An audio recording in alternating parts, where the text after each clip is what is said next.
그 수업 때 가끔 그런 얘기를 우리가 종종 하죠. 성경 수업 때도 우리가 오늘 살아가는 날이 오늘이 마지막이라면 여러분 이제 한 시간 있다 여러분 이제 세상을 이제 하직한다고 하면 너는 뭐 할래 이렇게 물어보면 뭐 뭘 하겠다 막 이렇게 얘기하는데 공통적으로 하는 말들이 있어요. 그게 뭐냐면 일단 학교를 안 나온다는 겁니다. 학교를 나올 필요가 있을까요? 뭐 이렇게 얘기를 해요. 저도 수업하면서 이렇게 생각을 해봅니다. 내가 한 시간, 이제 딱 한 시간만 살아갈 수 있다면 나는 뭐를 하게 될까? 아마도 대부분 가장 중요한 일을 하지 않을까라는 생각을 하게 됩니다. 한번 노트 이렇게 한번 써놓을까요? 죽음을 알면 하고 싶은 일이 아니라 해야 할 일을 하게 된다는 거죠. 밥도 먹고 싶고 이것도 먹고 싶고 어디 가고 싶고 뭐 이런 거 하고 싶은 일이 너무나 많은데 죽음을 알면 내가 한 시간 있다 죽는구나. 나한테 시간이 얼마 남지 않았구나라는 걸 알면 모든 사람은 하고 싶은 일이 아니라 꼭 해야 되는 일을 하게 된다는 거죠. 죽음을 앞둔 사람들은 하고 싶은 일이 아니라 또 의미 없는 일이 아니라 중요한 일을 꼭 해야 되는 일을 해야 된다는 관점으로 오늘 예수님의 모습을 보면 예수님의 모습이 잘 오늘 이해가 되지 않는 장면이기도 합니다. 십자가의 죽음을 앞둔 예수님, 나와 함께하는 모든 제자들이 나를 떠날 것을 아셨던 예수님이라고 한다면 앞에 나눴었던 것처럼 꼭 해야 되는 일을 하셔야 될 것 같은데 오늘 예수님은 우리가 조금 이해하기 힘든 일들을 하게 되시죠. 예수님이 죽음을 앞두시고 하셨던 일, 나병 환자 시몬의 집에 가는 것이었습니다. 나병 환자 시몬과 함께 밥 먹었어요. 단순하게 정말로. 아마도 나병 환자 시몬이라는 사람이 예수님이 나병을 치료해 주셨기 때문에 그거에 대한 감사가 있었던 것 같아요. 그래서 예수님을 초대하는 일을 했었던 것 같습니다. 예수님 우리 집에 오셔서 식사를 같이 하시죠. 저를 치료해 주셔서 너무나 고맙습니다. 그런 어떤 초대를 나병 환자가 했었던 것 같아요. 네, 맞아요. 나병 환자는 그럴 수 있죠, 여러분. 감사하니까 예수님을 초대할 수 있어요. 그런데 나병 환자가 모르는 예수님의 현실이 있죠. 예수님은 며칠 뒤에 십자가를 준비하고 계시고 겉으로는 사람들과 제자들과 함께 하고 계셨다라고 성경은 기록하고 있지만 우리가 생각을 해보면 예수님의 마음이 얼마나 괴로웠을까.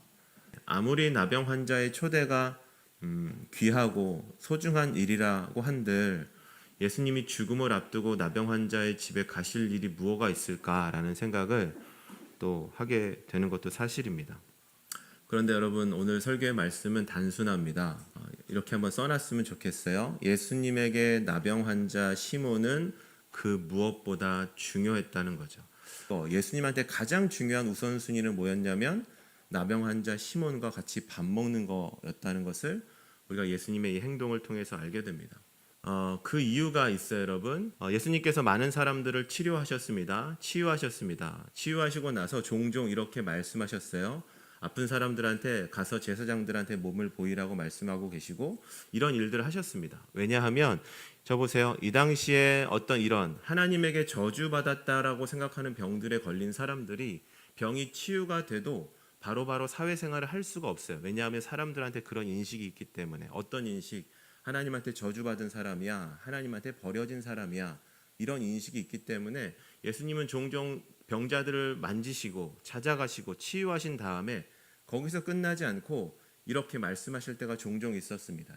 제사장들한테 가서 너희의 몸을 보여라. 이게 무슨 말이냐면 제사장들을 통해서 너희가 하나님의 저주를 벗어나고 하나님의 진노를 벗어난 이제는 괜찮은 온전한 사람이라는 것을 제사장을 통해서 입증받으라는 말씀이셨습니다. 이해되시면 아멘?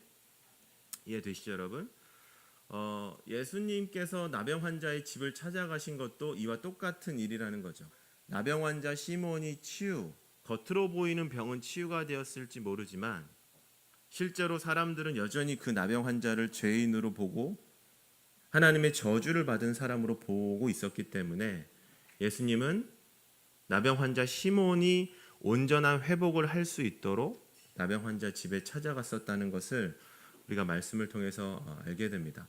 노트에 써놓으세요. 71마리를 찾는 예수님의 마음. 여러분, 사람들은 이렇게 얘기를 합니다. 한 영혼이 중요해, 한 사람이 중요해. 그리고 이렇게도 얘기를 하죠. 내가 너를 사랑하고 내가 너를 좋아해. 세상에 참 그렇게 거침없이 말을 하는 사람들이 꽤 많이 있습니다.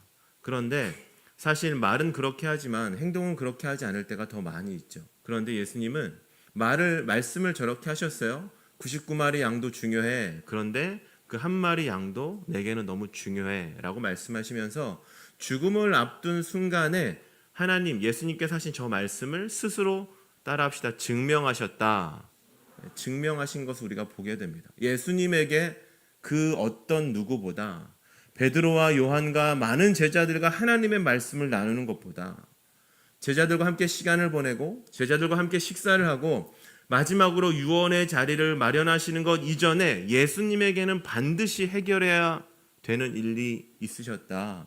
그게 뭐냐면 병들어서 많은 사람들에게 비난과 조롱을 받으면서 하나님의 저주를 받았다고 얘기하는 시몬을 만나시고 그와 함께 식사하심으로 시몬의 삶을 회복시켜 주시는 일, 그것이 예수님에게는 가장 중요한 일이었다는 것을 우리가 예수님의 말씀과 예수님의 삶을 통해서 알게 됩니다. 예수님의 삶을 보면 늘 그런 인생을 사셨어요. 낭비 노트에 꼭 써놓으세요. 예수님은 많은 사람들을 위해서 시간을 낭비하셨어요. 만약에 우리가 제자라고 한다면, 죽음을 만약에 우리가 알았다고 한다면 예수님이 시몬의 집에 간다고 했을 때 저 같아도 뭐라고 했을 것 같아요.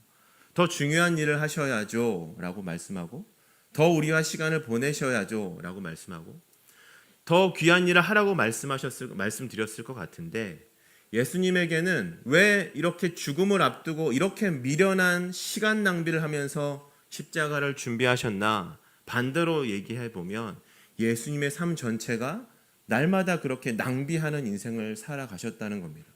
의미 없는 사람들, 제자들, 가치 없는 사람들, 그 당시 사람들이 그렇게 거들떠보지 않던, 그들의 말에 주목하지 않던 사람들을 예수님, 여러분 다 아시죠? 제자들을 어떻게 만나셨는지, 스스로 제자들이 찾아온 게 아니라 예수님은 항상 제자들을 먼저 찾아가셔서 나를 따라오라고 말씀하고 계시고 말씀해 주셨고 제자도 제자로 삼아 주셨던 것을 보게 됩니다.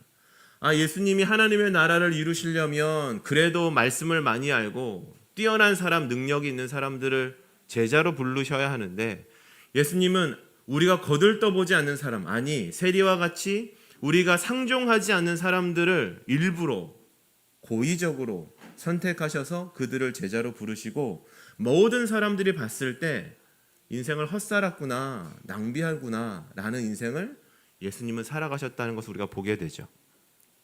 십자가 사건 이후에 예수님의 모든 제자들이 예수님을 다 도망갔지만 예수님은 그것을 아셨지만 그래도 그 예수님의 제자들을 향한 사랑을 낭비하시면서 제자들을 끝까지 발을 씻겨주시는 그런 사랑으로 제자들을 품어주셨던 것을 우리가 보게 됩니다.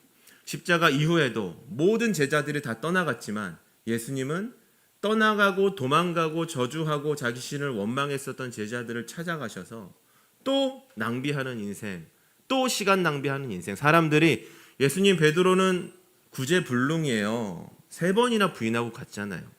주님 위해서 죽겠다고 했는데 언제 그랬냐는 듯이 도망치고 갔잖아요 라고 얘기를 해도 예수님은 제자들을 찾아가셔서 또 의미 없는 낭비의 삶을 살아가심으로, 저를 한번 따라해 볼까요 여러분? 제자들을 회복시키셨다. 그것을 우리가 예수님의 삶을 통해서 보게 됩니다. 한번 정리하면서 기도 제목처럼 한번 써놨으면 좋겠어요. 예수님의 낭비는 나의 삶을 살리신다. 예수님은 지금도 나를 위해 시간을 낭비하고 계시고 나를 위해 모든 것들을 낭비하고 계신다는 것을 우리가 이 예수님의 말씀을 통해서 알게 됩니다. 그럼 이 질문에 우리가 한번 답을 해야죠. 왜 죽음 앞에서 시간 낭비를 하셨나? 왜 해야 될 일, 그 어떤 일보다 시몬 그 사람 한 명을 찾아가서 식사를 하셨나? 우리에게 적용해 보면 수많은 중요한 일들이 있으신데 예수님은 여전히 왜 내 삶 가운데 낭비를 하고 계시나? 여러분, 그 이유는 우리가 다 아는 이유입니다. 사랑하기 때문이죠. 여러분, 그런 생각을 하게 돼요. 누가 참을까? 막 친구들끼리 싸워요. 누가 참을 것 같아요? 더 좋아하는 사람이 참아요. 사실입니다. 남자와 여자친구가 이렇게 이성교제를 하거나 부부가 싸우거나 친구들이 싸워도 참 부인할 수 없는 것은 여러분 저 보세요. 누가 참냐면 더 많이 좋아하고 더 많이 사랑하는 사람이 참아요. 그게 사실인 것 같습니다. 그럼 반대로 얘기해 볼까? 누가 못 참을까? 사랑하지 않으면 못 참아요. 사랑하지 않으면 참을 수 없어요. 이게 너무나 무서운 거죠. 우리는 참는다고 하지만 예수님은 자신의 삶을 통해서 우리에게 뭘 말씀해 주시냐면 얘들아 사랑하면 참게 돼 있어. 동의하시면 아멘. 사랑하면 낭비하게 돼 있어. 사랑하면 희생하게 돼 있어. 뭐 대가를 바래서가 아니라 죽음을 앞두고서라도 나병 환자 시몬과 그 집에 가서 밥을 먹는 거, 아무 의미 없는 거, 누구라도 할 수 있는 거, 가치 없는 일이라 하더라도 사랑하면 그 일을 하게 돼 있어. 그것이 예수님이 우리에게 말씀해 주시는 말씀입니다. 여러분, 단순한 얘기예요. 사랑하면 희생합니다. 사랑하면 참게 돼요. 속이 뒤틀어져도 소리칠 수 없게 돼요. 왜? 사랑하기 때문에. 이것이 첫 번째는 예수님이 우리에게 가르쳐 주시는 사랑의 모습이고, 너무나 힘들지만 고난주간 예수님이 우리에게 원하시는 모습이기도 하죠. 나는 네가 공동체를 사랑했으면 좋겠고, 옆에 있는 친구 한번 보실까요, 여러분? 나는 네가 그 친구를 사랑했으면 좋겠고, 사랑하면 이해하고, 사랑하면 소리칠 수 없고, 사랑하면 눈물 흘리고, 사랑하면 인내할 수밖에 없다는데, 세상의 사람들이 사랑을 몰라서 자기의 수가 틀리기라도 하면 득달같이 달려들면서 잡아먹을 것처럼 그렇게 하지만,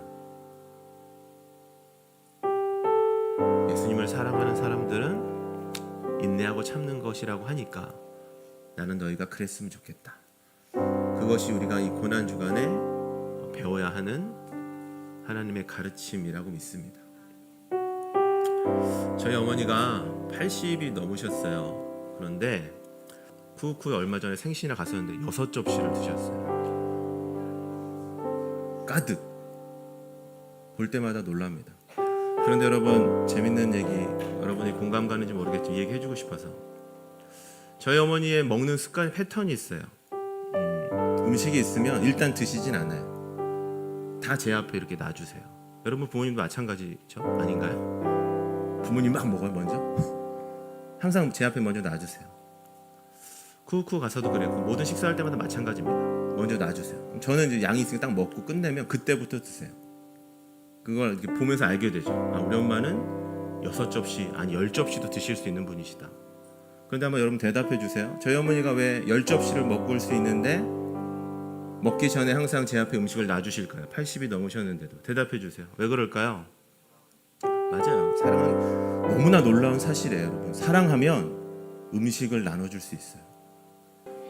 여러분, 그것이 사랑의 마음이고 부모의 마음이고 예수님의 마음입니다.